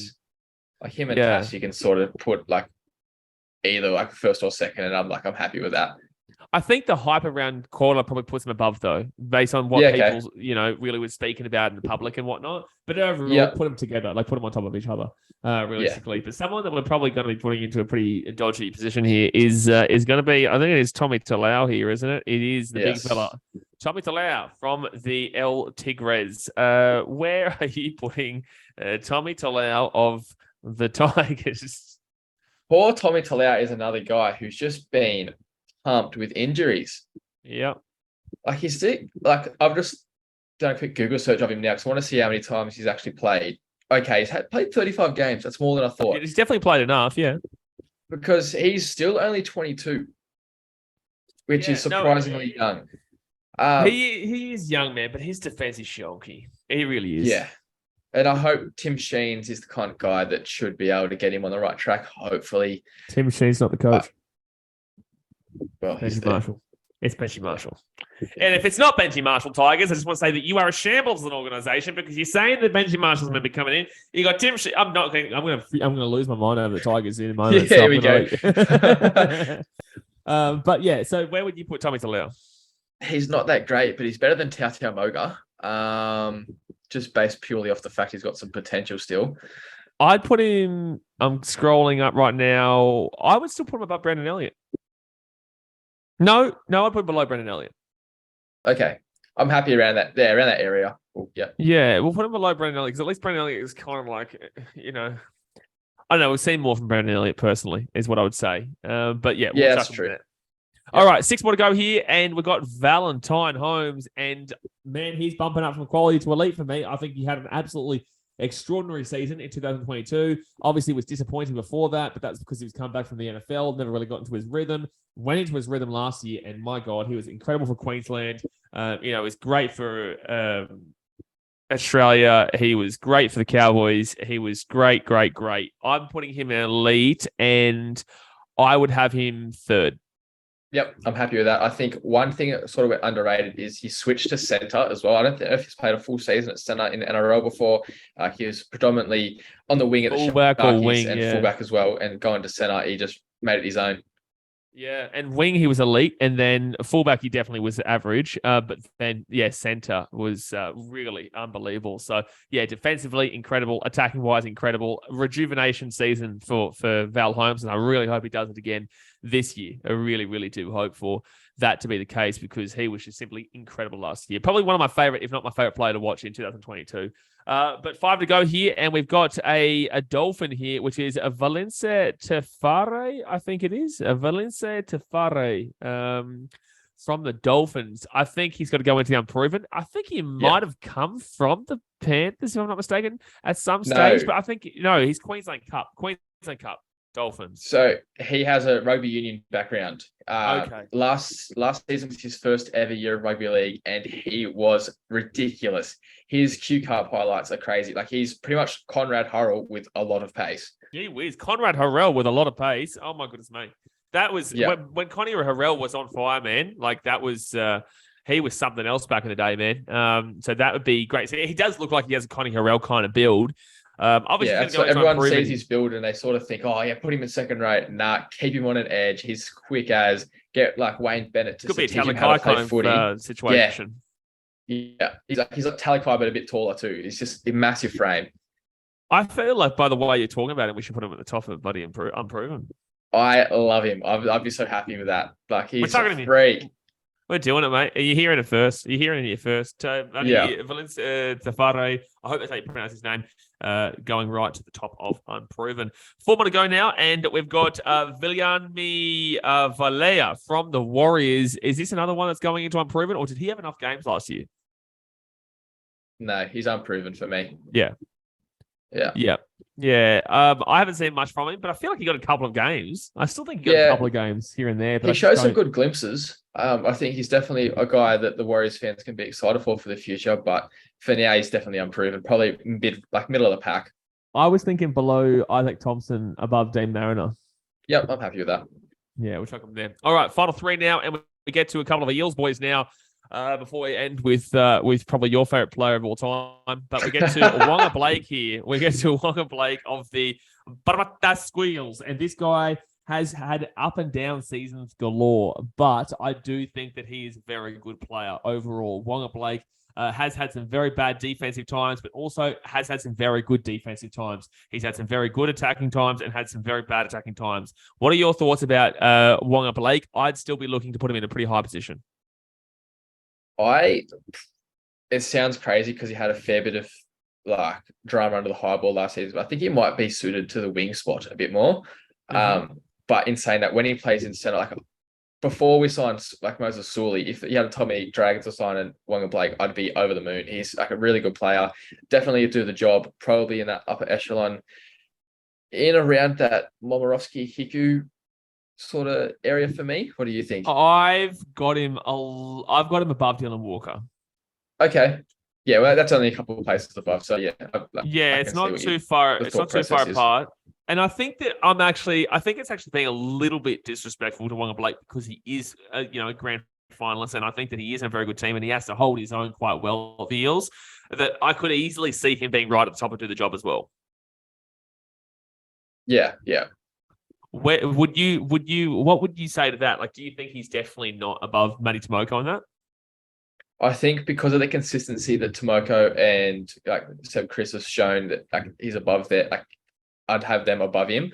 But then a guy like I think I could see him above him, so Yeah, I was going to say, a guy like the Hammer, I think we've got him up there because we know what he can be like. But if you had to like put them both on the field right now and say, go out, do a job for me, Wonga Blake's probably more likely to do that for you. Yeah, I think we put Wonga Blake above Hamiso. Hamiso has the potential to be, like, we could have easily just put him in quality because we know that's what he could be. So I think that we've got a little bit more basis to go on with Wonga Blake. And I think, yeah, he deserves to go. He deserves to go there above Hamiso. So, yeah, again, to reiterate to everyone, Hamiso, very good player, but realistically, we need to see it from him this year. And he's got a great opportunity in the Dolphins. Not that he'll play centre, though. Not that he'll play centre because he'll probably play fullback. But guess who? The final two now, and we've got Will Penasini here from the Eels. Now, this is an interesting one. What's your thoughts about Penasini? He had a pretty big year last year. I have, ever since I saw him first play, I've just absolutely loved him. He's basically Michael Jennings 2.0. He's an absolute freak. Really good defensively, good attacking. He's that kind of guy that in 5 or 6 years' time he's going to be in that elite area. I think if he keeps going the way he's playing. Yep. Yeah, I genuinely, and this might be very, very high to be looking at here, but I genuinely would be looking around the Schoupp area. Yeah. I think him and Schoupp are pretty similar players. I probably have him the same. Yeah, I probably have him above Schoupp just with the fact that he's saying the same. Yeah, grand final team where Schoupp sort of stood out in a pretty poor team. So. Yeah, Schoupp still has a lot more to prove, in my opinion. Yes. You know, and this is a big year for him. He'll get that starting gig at the Titans. He has a lot to prove. Whilst Penasini has still got a lot to prove, but not as much, in my opinion. So, I think that grand final has been a big part of it. And no, I like Penasini. I really do, and I'm going to enjoy it next year too because he will. This year, next season. You know, he's going to have a big one. And for me, he's going to really have a big one. But we've moved to the final one here, and I'm going to give you the reins. I'll give you the reins here for the final man, even though I will criticize him. But you have the reins here for Zach Lomax. Go ahead. No one is a harsher critic of Zach Lomax than I am. I'm close. We were both down in the Wollongong Catholic schools and stuff like that. He's a year above me. So I saw him play a lot of footy. So I've been high on him for a very long time. Controversially, I love his flick pass. He just needs to learn to use it effectively. Because there was back of end of 2021, he was doing it to Ravalawa and was scoring so many tries down there to the point where it just was I do that all the time. And I think he just got overly criticized. Although Anthony Griffin did say he wants him to do it. So making that where you were. Yeah, but Anthony Griffin couldn't count to 10 right now, coaching. Mate. So, but. While he's got so much talent, I'm going to have to put him, I think, based off last season, he'd do the job. You're going to have a lot of Dragons fans who don't like with that because I deal with them every Dragons game on my streams, obviously. But very passionate, but also very fickle, the old Dragons fans. Oh, I know. Oh boy, we've got some Dragons fans on our channel. Don't you worry. Look, I think that Zach Lomax has such an incredible amount of potential, and I do hate the word potential to an extent because potential. Everyone technically has a lot of potential because they are professional players. People saying he should get a New South Wales gig is just ridiculous at the moment. He's got a long way still to prove to put himself into that position. I do still think that overall I would like to be seeing him at the bottom end of quality, but it would be right at the very, very bottom. I still think that if I'm taking a draft, I'm taking Lomax over Tomoko in a draft situation. Yeah. He's just got a bit of that X factor, but yes, he is a bit of a muppet in regards to a few aspects of his game that really needs to sort out before I can put him. He definitely has been higher in quality before, but I think that the last couple of years he has been going downwards trajectory rather than upwards trajectory. Yeah, I think he's got a really good right foot step, and he's actually a huge frame. You see him out and around Wollongong, and he's just a big boy. So I think if he can start developing a whole running line a bit better, add whole running and develop his step as well as the flick pass, it gives him a few more weapons to have in the duffel, so that he's not so predictable with the ball. Absolutely. Well, there you go. We are done, Aruno. We've gone through 63 players, and it is. I think it's looking pretty good overall, man. I don't think there's going to be Well, look, you can't have 63 players and not have people say, oh, this guy should have been higher or this guy should have been lower. Yeah, There's going to be a course. million people that are going to have different perspectives to all of this. And you're probably going to get so Dogs subjective. fans who say, exactly right. And you're going to have Dogs fans who say Braden Burns is elite. Like, there's Dogs fans for you. Like, Dogs, you just have to deal with it. But overall, like, if you had to look at one player or a couple of players, what do you think is the two most controversial selections here? I think we do have Dylan Walker quite high. I think if you look at like Petahiku was unbelievable last season, and Dylan Walker hasn't played center in a long time. So to have those two, where they are. Should we swap them right now? Sure. Let's do it. I reckon that's also, I reckon you're absolutely right. I think there's two players that potentially could play a bit of center this year that we haven't included on the list. Who are I think Ruben Garrick might get a shot at center at Manly. And like Tuala and Saab will be their wingers. Potentially. From everything I've heard, I think like part of his contract and staying there was to get comes down to how long Trbojevic is out, man. Yeah, that's true. So I think like let's just say like just for argument's sake, he's playing center. Where do you reckon you have him? Ruben Garrick is still pretty solid, man. I would prefer him as a winger, and then I would also still prefer him as a fullback as well. Yeah. But I think that he'll still be a do the job player. Maybe above Euan Aitken, maybe above Brenko Lee. Yeah, okay. Yeah. Somewhere around there. I don't think it's his best position, but I think he'll still do the job just fine. I think defensively he might have a bit of issues if they put him there. Yeah. And then the other guy, I was thinking, I think they need to get him closer to the ball, especially because it sounds like Joey Manu is going to play a very roaming role this year, like Trbojevic does in Origin. I think, what do you think about Joseph Suaalii playing in the centers? I think he's an out-and-out winger for me. I definitely think he's an out-and-out winger, especially with the size on him, like the height. Like you want him to be on that side, kick the ball up high, and just leap as high as he can, like an Israel Folau kind of deal in that sense. With his height. I still think that I'd be happy to say that he has the potential to be quality, though. He is still Joseph Suaalii. Like he's still a fantastic player. So I'd be definitely looking to put him into quality off the basis of what maybe to expect, because we don't know anything about him playing in the center. But yeah, I'd still rank him maybe below Talakai, I would say. Maybe around that Talakai area. Yeah. Yeah. Yeah, it's interesting. So yeah, I think I wouldn't be mixing that up though. Like they really think that they really want to take Suaalii off the wing. I think he's just too good. I think he needs to get his hands on the ball more. Yeah, but wing is and also, I also will think he pass the ball to the wing if he gets the ball to the center? That's true, but I don't know. I just think because he's going to get frustrated just sitting out on a wing. And they want to keep him long, like for when Tedesco eventually retires, which is a couple seasons off. So I think they're thinking for the future, maybe. Yeah, no, potentially. But in the same sense, if he knows that he's going to get that fullback spot, he'll play as a water boy if he has to. Yeah, that's true. To wait for that fullback spot of the Roosters. For me, I think the most controversial selection might be, I think some people will look at Schoupp and not realize the defensive, because most people who are, general fans will look at attack and not necessarily defense. I think that they'll look at him and think, it's a bit high, when I think you're crazy. Some Dragons fans will be lunatics and say Zach Lomax should be elite. I guarantee you it will happen. Maybe one day. When he goes to the Roosters. Exactly, yeah. And then I don't think there's many controversial ones. Some people might try and say Hamiso quality, but I think if you actually watch the video, you'd understand why he's not in quality. But overall, another one I think people, if people who skip and go to the end will look at, will be Nicoll-Klokstad being so low. But again, we both agree he's better forward, and that's why he's that low.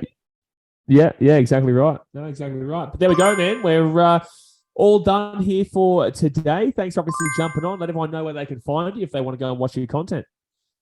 So just head over to either TikTok or YouTube, Instagram. Just type in Trademark Sports and the Miami Vice colors. Basically, that's me. Get around him, man. Go chuck and follow. And he obviously will be a part of the charity event. I can't remember what date this is coming out for you guys, because we obviously film it a little bit beforehand. But I think that's coming out very soon on the 25th of February. So $10 tickets, get amongst it. I'll be commentating. He'll be playing. There's a whole heap of creators down there. It should be a massive, massive day out. It's going to be a great day. It's going to be so much fun. Exactly right. So get out there to Lidcombe and should be awesome. Don't forget, guys, obviously smack that thumbs up button if you haven't already. Subscribe if you are new around here. We do obviously streams of every single game besides Titans games, which I'll be at and vlogging, home or away this season. It will be a crazy year. Plus, we've obviously got all these team makers and plenty of other videos to come. So, yeah, like I said, thumbs up, subscribe, and I'll see you guys next time. Thanks for watching. Catch you later. See ya.